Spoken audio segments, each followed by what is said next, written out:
Hello, hello, hello, and welcome to a quick rundown of Victoria 3 Dev Diary number 166.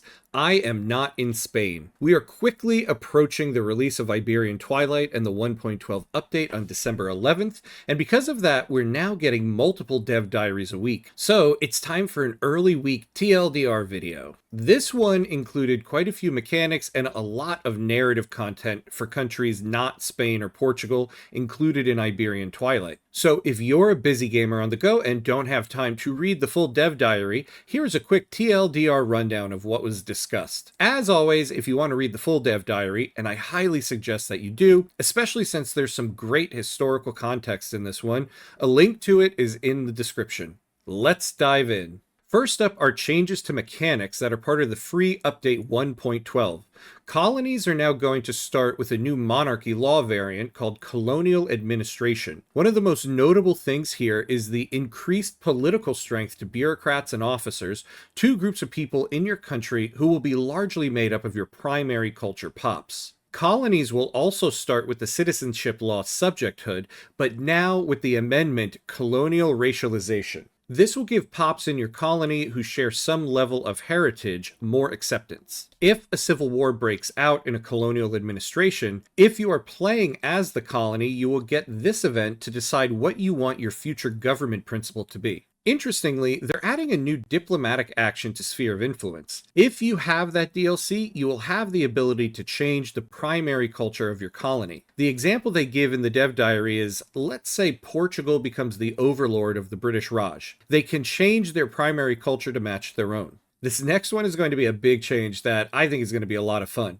In the last few Dev Diaries, they've explained a new mechanic of electoral clientalism where you can interfere with an election to sway the outcome. They mentioned this is a mechanic they want to expand to all countries in the game. It sounded like this was something they were thinking about for a future update. Well, it turns out they love the idea so much they're including it in this one. Now, if your country has a voting system, every election will have a measure of electoral confidence. During the election, you will get events like this that will give you the option to give momentum to certain parties. You can choose to do this, basically handing the election to a party and incur a hit to your electoral confidence, or you can decide not to interfere in the election at all. If you interfere too much and bring electoral confidence too low, you'll get a hit to the legitimacy of your government, as well as lessen the political strength of each vote and add political strength to your pops based on wealth. If you abolish electoral clientelism, the mechanic that allows you to interfere with elections, you will get an amendment to your voting laws called Tradition of Free Elections. This will give you added legitimacy and a hit to the enactment of non-voting distribution of power laws. This will also eliminate the possibility of swaying an election. Some countries will start with this amendment as well. When you first enact a voting law, you will have a grace period to bring your electoral confidence up before the full malus takes effect. Your initial electoral confidence will be calculated based on your level of literacy and urbanization rates, and any local electoral institutions like elected bureaucrats. Now on to the paid content. There will be a new power block principle called Cultural Commonwealth. This will function similarly to the religious convocation block, where religious convocation functions around a nation's religion. Cultural Commonwealth will function around a nation's primary culture. A cultural commonwealth gains cohesion based on the degree to which the bloc leader accepts the primary cultures of the member states. You'll also gain cohesion based on the clout of the intelligentsia and petite bourgeoisie, and you'll get decreased cohesion if any member nation has multiculturalism. Just like the bloc leader in a religious convocation can change the state religion of a member nation, the bloc leader of a cultural commonwealth can change the primary culture of a member nation with the new diplomatic action Spread Primary Culture. There's also been a rework to the mechanic Appointing Governors interaction. A governor will now have one of these archetypes, and you will get the various benefits associated with them that you see here, as well as increased political strength and pop attraction to their associated interest group. As an overlord, you will have this event that will allow you to appoint a governor with the archetype that you prefer. Or if you are playing as the subject, you will be able to ask your overlord to give you a governor, allowing you to choose the archetype they send you. Once you get a governor of a certain archetype, they'll have a term, which expires every few years. You'll get a new governor with the same archetype. This will happen until you change the archetype of your governor. And now we're on to narrative content for not Spain or Portugal. So Morocco, Cuba, the Philippines, Haiti, and the Dominican Republic.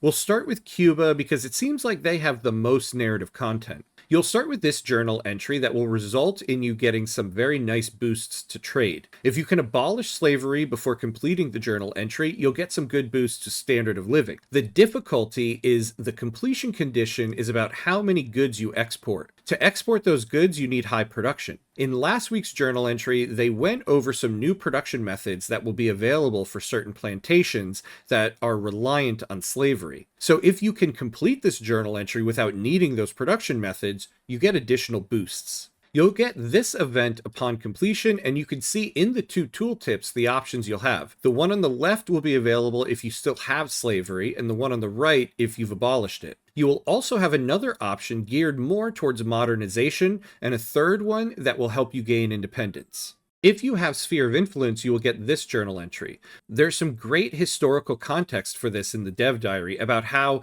there was a contingent of landowners in Cuba that wanted to be considered Spanish as opposed to pushing for independence. Sphere of Influence has a new overlord option that grants investment rights to subjects. So if you can own at least 5% of Spain's GDP as Cuba, among other conditions, you will complete this journal entry. Completing this journal entry will make Cuba get annexed by Spain and will give the player the option to continue playing as Spain. It was noted that there will be a way to back out of this for situations where, let's say, if you're playing multiplayer and both Cuba and Spain are being controlled by players. If you fail the event, it allows you to pursue options towards independence. This journal entry will track the progress towards independence. The two options you have are fighting a war to gain it, or by having the United States basically purchase Cuba's independence from Spain. And you can see the conditions that will move the slider. Whichever option you complete, if you gain independence, you will get the following boosts at the bottom: a big boost to prestige and a massive boost to trade advantage. You'll have this button right here that lets you promise to abolish slavery in exchange for Cuba's slaves to fight in the war alongside you. The benefit here is obviously you abolish slavery if you win the war, but to help you get there, you will get added liberty desire from the slave revolt political movement. In Dev Diary 163, they explained a new political movement being added to the game centered around the slaves of a country starting revolutions for freedom. You can add that movement to your liberty desire if you want to go for independence instead of the United States purchasing it for you.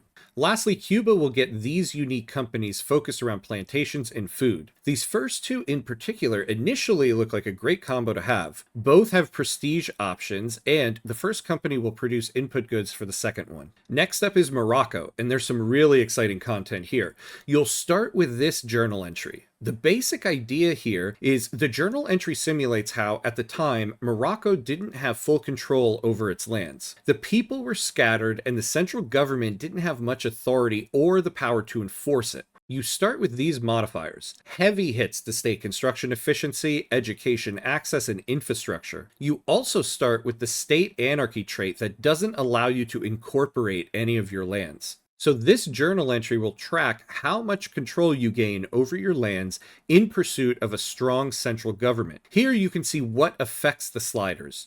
You have this button here to send your leader out on a harka. This will give you a boost to control, meaning you can increase the sliders at a greater pace, but because your ruler is out on a mission, you lose money, opposition approval, and law enactment time while the harka is active. The other button, Expand Our Reach, will give you the following effects. You'll immediately get the frontier colonization law so you can start expanding your borders, but it gives you a hit to the control progress of the Bilad al-Siba bars. You will also gain trade advantage and colony growth speed. Lastly, there will be a change to the map. If you look at the map right now, Tuat spans most of the region. If you start colonizing as Morocco, you basically have just one region to your east to colonize in the current map. Now you'll have 3 or 4. Next up are the Philippines. The first journal entry will be based on economic growth. As you can see here, the conditions that have to be met in order to complete this journal entry. However, it seems like the more complicated part of the Philippines will be cultural.